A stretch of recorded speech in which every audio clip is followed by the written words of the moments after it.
Hello, hello, hello, and welcome to the Best Boss Bootcamp podcast. Delighted to have our guest today. This is a friend and a colleague and somebody I have enormous respect for, my friend Svetlana Parilova. Welcome, Svetlana. Hi, Danny. Good to be here with you today. Yeah, great to have you. Svetlana is going to be talking with us about something that's actually been pretty near and dear to my heart. It's been, given the organizations that I've worked for and the colleagues that I've had, I'm really curious to hear and really excited to hear about what Svetlana has to say about women in leadership. That's a good deal of Mhm. the research and the work that Svetlana has done, both in the corporate setting and now as a consultant. So really eager to hear more from you, Svetlana. But before we go into some Q&A, I want to introduce you formally and then ask you to maybe introduce yourself informally. What's going on for you? So Svetlana Parilova is a leadership coach and organizational consultant. She helps companies fight the burnout of high achievers and close the retention and promotion gap for women in leadership by creating inclusive and resilient teams. Before moving into coaching and consulting, Svetlana had a successful career in finance, growing from entry level to senior VP position, and has had firsthand experience in working and growing as a woman in a male dominated industry, specifically banking, and navigating all of this as an immigrant. And actually, Svetlana, before we go any further, can you just tell folks when we say that you're an immigrant, can you just let folks know where you're an immigrant from? Sure. Yeah. So I'm an immigrant. I'm Russian. People can guess by my name, but more specifically, I was born and raised in Siberia. So that kind of adds a little bit of a A lot. interesting flair. Totally. Yeah. In fact, Yeah. that was one of the first major conversations you and I had. I was like, what's Siberia like? Tell me all Yeah. about it. So, It's pretty but actually, awesome. But I've been living in New York for the last 20 years now. wow. Um, yeah. Yeah. And how long were you in banking? How long were you in that environment? Well, pretty much all the time. So, well, I'm living in New York more than 20 years because I was in banking for close to 20, like a little bit under. So, 2 decades in finance. Yeah. Yeah.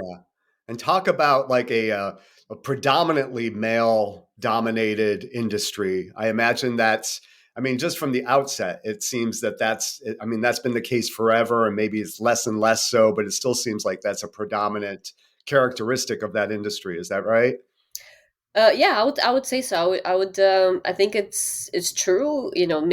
Some other industries are like that, and banking is, it's growing. I mean, I think they're making effort to bring more women, but it's been like years and years of that, creating even not so much even like maybe male dominated, but it's like more masculine Yeah, rules of interesting. engagements, Love that. that they have been built by many decades of men being at the top, and women.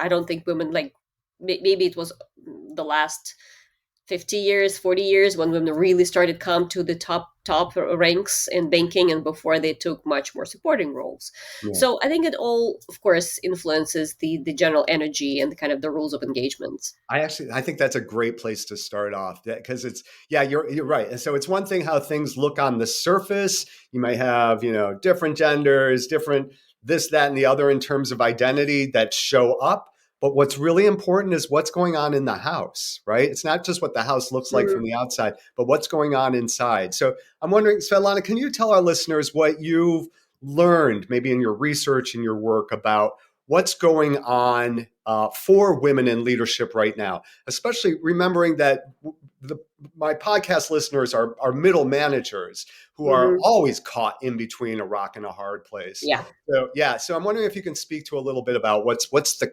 culture of organizations that I think have that energy that you're talking about, whether we call it male or female, but it's that kind of drive kind of Mhm. thing. So I'm just wondering what your thoughts are around all that. Sure. So in terms of research, the actual research looking, and I'm going to use a lot of the McKinsey information because I think they have very thorough report on women in the workplace. But what they showed is, which actually is a positive, that despite all the hardship of the pandemic, women actually didn't lose, and oftentimes gain representation in most of the levels of the corporate ladder. And I think my guess is this probably has to do with companies really putting concerted effort, given also the focus on the diversity, equity, and inclusion over Right. the last years. Right. Um, that women really stepped up in supporting and being allies in DEI work and supporting with the well-being of their teams. So the teams which had women as a leader actually had a better chance of being supported in well-being. Although many companies in general had this, stepped up those commitments.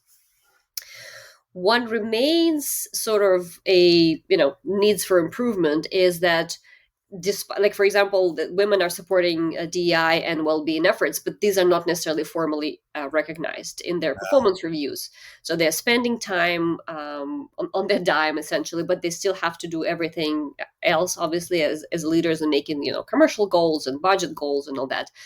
Yeah. And that those efforts, which are really very needed right now, and essential for the companies, and which are actually announced as a goals, but not always do they translate into the actual performance reviews, and they're the net matrix that women can formally be recognized for. And another thing is that despite the increase in the representation of women, the problem of the broken rung persists when women actually lose representation Mhm. at every step of the promotion, and that's kind of Mhm. that's been demonstrated. It remains. Women of color have it even harder and worse than white women. Um, and in general, the burnout rates in women increase, and they increase even greater at greater proportion than men.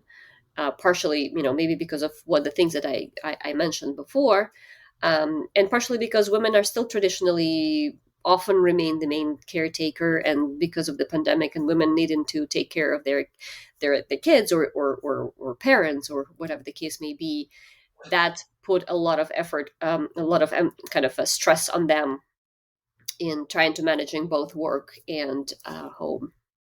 Well, this is sounding fairly bleak. So if I'm under, so it's not. So it sounds like if I'm understanding the broken rung analogy, it's the, in part it's that women, even with a clear path for advancement, can't always be on that path because there are so many. I mean, aside from all of the kind of the Mm. traditional roles that women have in society around keeping a home and all that stuff, that there's some expectations within organizations. Is it that women put that on themselves, or that the organization puts it on women? This is a great question, Danny, and I think I don't think we have an exact answer to that, because it's probably both.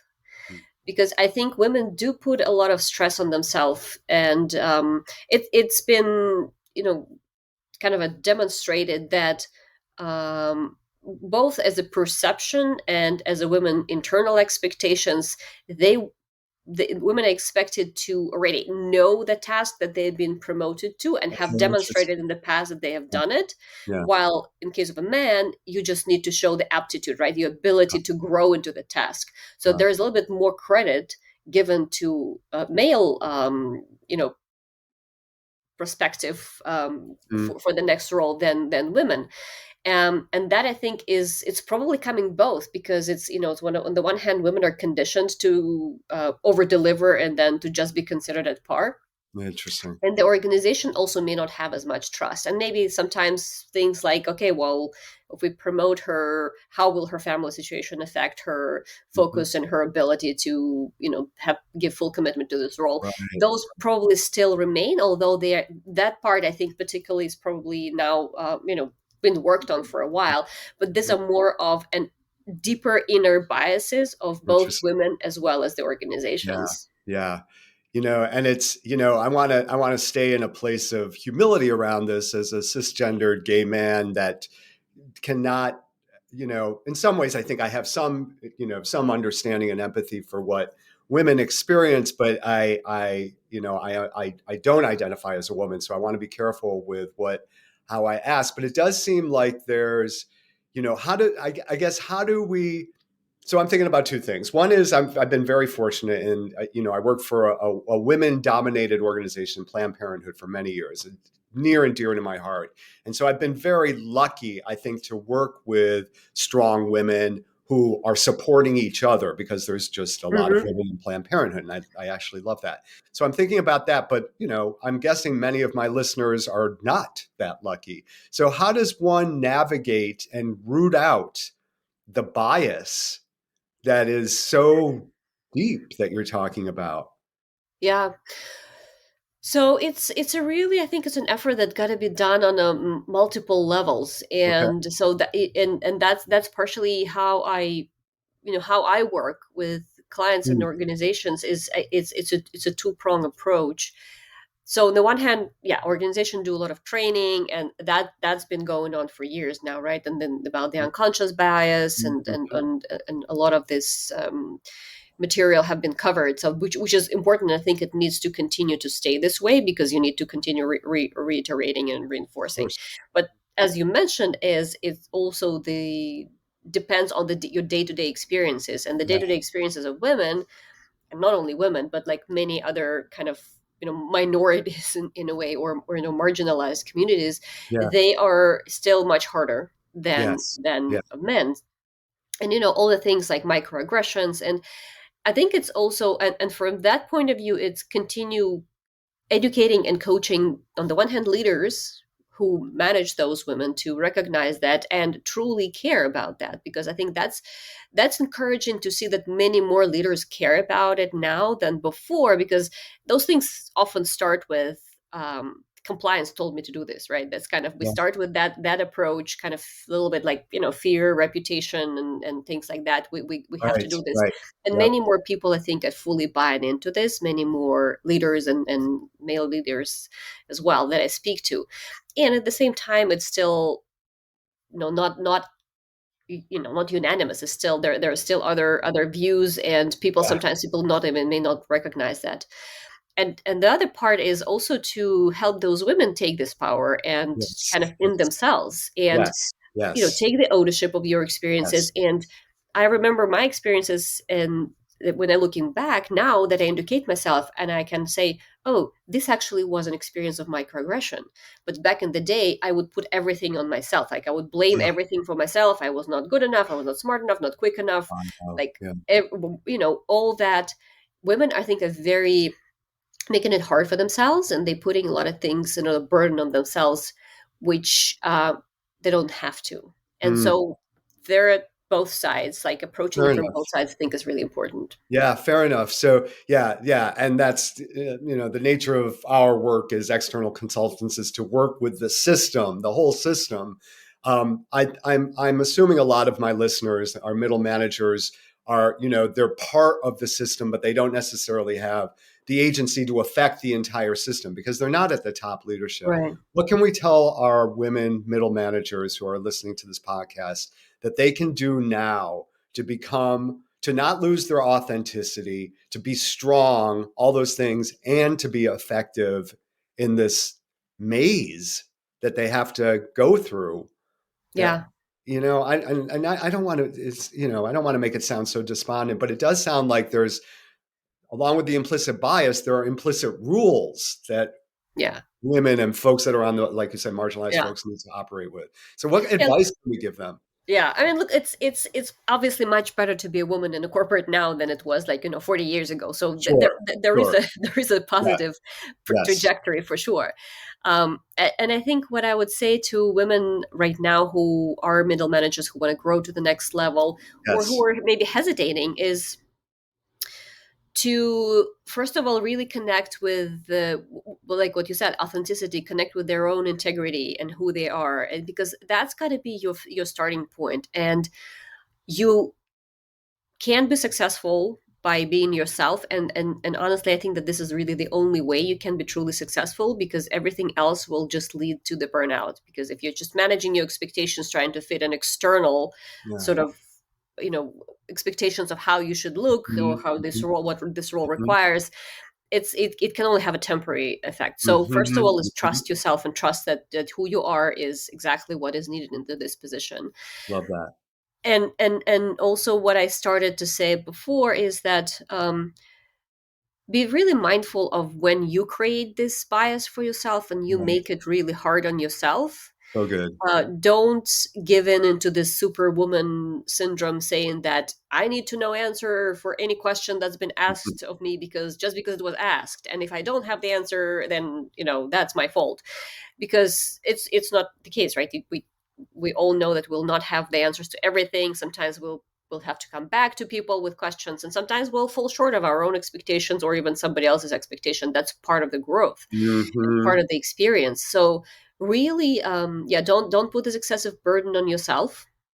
Hmm. Hmm. And especially now in this environment, I think for a specific example, if you feel like you're isolated, if you feel you carrying too much, you ask for support, speak Yeah, for your supervisors, be very constructive about it. Obviously, be very, think of the solutions for yourself, but you have a total right and even obligation to yourself and your team to ask for support. And so make sure that it's you great. have, fuel in your tank to keep them going forward as well. I love that. Yeah, I love that. And it's such a good, the idea of putting an oxygen mask on yourself before you Yeah. put it on others. There has to be some of that. Svetlana, you and I are both involved in something called positive intelligence. And Yeah. anybody who's been listening to me for a while knows how strongly I feel about that. And you do too. And it's the idea that we have our saboteurs and our sage. But one of the premises is that in every challenge that one faces, there's a gift and an Hmm. opportunity. I'm wondering for yourself if there's a story you can share with our listeners about a challenge that you faced and what the gift and opportunity was. So, as I mentioned, I think when I was telling that women are hard on themselves, I think I was a prime example of that. I was really hard on myself, and all the challenges or failures, quote unquote, like I would really put it on me when I was working in corporate. And so I think the if I want to find an example of the gift and opportunity, that was the my burnout experience, because Yeah, yeah, at some point I got to the situation that I was like, I just got to do something about it. I can't keep going, can't keep pushing myself. I don't want to be doing this. And I had actually worked with a coach as well, but I spoke to my boss. It kind of came out. It was my time of coming out and saying, look, I just don't want to be doing this anymore. And it started with the just feeling of, feeling of burnout, of the overwhelm. And it so happened that I stayed in my role after that for 2 years or even more. And I was doing a front office role, and I was had client responsibilities, and it was pretty much unheard of in the banking, especially back in the day, interesting. working part time. But I think having this experience and having this kind of freedom of coming out gave me all this carte blanche to try things and peel off those Love little, this. masks and little expectations and everything that So we true. make it harder for ourselves. So I think it was really a liberating experience, which helped me, connect with my colleagues better, connect, like even the difficult relationships became Ah, less difficult. So yeah, it was a really liberating experience. And I think also I didn't have this PTSD of the corporate world that some people have after they left it. I I bet. do Yeah. have I have a great empathy and I have a great sympathy to people who stay in there, because I understand what it might feel like.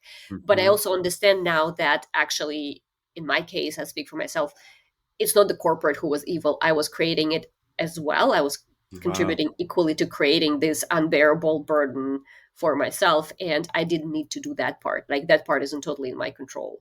And I think that's why the opportunities that I know this and I believe in this, and that is something I can give to my clients right away, because that part is completely in your control, even whatever your organization Yes. or your boss is God, I love run by. this. Yeah, I love this. First of all, I love your analogy of coming out because that's absolutely true.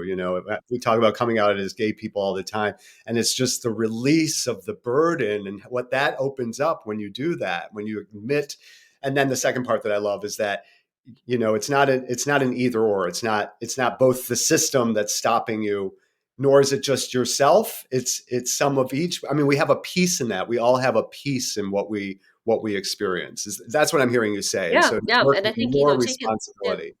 Yeah. Yeah, exactly. Taking this responsibility, and I know people, especially if you've like feeling overwhelmed, responsibility, like taking responsibility is not a proposition that that you want to hear.